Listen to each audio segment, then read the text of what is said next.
ঢাকার আর্মি স্টেডিয়ামে গত শুক্রবার ম্যাজিক্যাল নাইট 2.0 শিরোনামের কনসার্টে সঙ্গীত পরিবেশন করেন পাকিস্তানের জনপ্রিয় সঙ্গীত শিল্পী আতিফ আসলাম। আয়োজকদের মতে সেদিন স্টেজে 1 ঘন্টা 20 মিনিট গান গাওয়ার কথা থাকলেও ভক্ত শ্রোতার ভালোবাসায় অভিভূত হয়ে টানা 3 ঘন্টা মাতিয়েছেন তিনি। কনসার্টের উদ্দেশ্যে গত বৃহস্পতিবার সন্ধ্যায় ঢাকায় পা রাখেন আতিফ আসলাম। ওঠেন একটি 5 তারকা হোটেলে।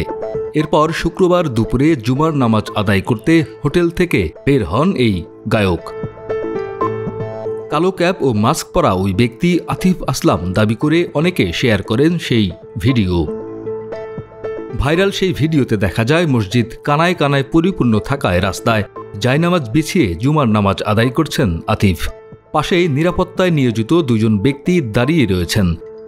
গায়কের এমন সাদামাটা আচরণের প্রশংসা করছেন নেটিজেনরা।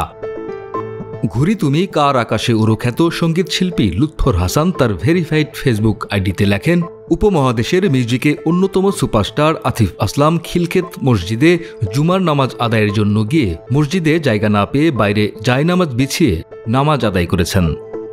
বিষয়টি নিয়ে কনসার্টটির আয়োজক প্রতিষ্ঠান ট্রিপল টাইম কমিউনিকেশনস জানিয়েছে, গত শুক্রবার জুমার নামাজ পড়েছিলেন আতিফ, কিন্তু কোথায় পড়েছেন সে বিষয়ে অবগত নন তারা। তবে একাধিক সূত্র মতে সেই ব্যক্তি আতিফ আসলামই। তু চাহিয়ে গান দিয়ে ম্যাজিক্যাল নাইট 2.0 কনসার্ট শুরু করেন আতিফ আসলাম। দর্শকদের উদ্দেশ্যে বলেন, বাংলাদেশ সব সময় আমার সেকেন্ড হোম। আমি অপেক্ষায় থাকি এখানকার দর্শকের ভালোবাসা নেওয়ার জন্য। উল্লেখ্য, ম্যাজিক্যাল নাইট 2.0 কনসার্টে আতিফ ছাড়াও পারফর্ম করেছেন পাকিস্তানের আরেক শিল্পী আব্দুল হান্নান, ছিলেন বাংলাদেশের তাহসান খান ও ব্যান্ড কাকতাল। ডেস্ক রিপোর্ট, আমাদের সময়।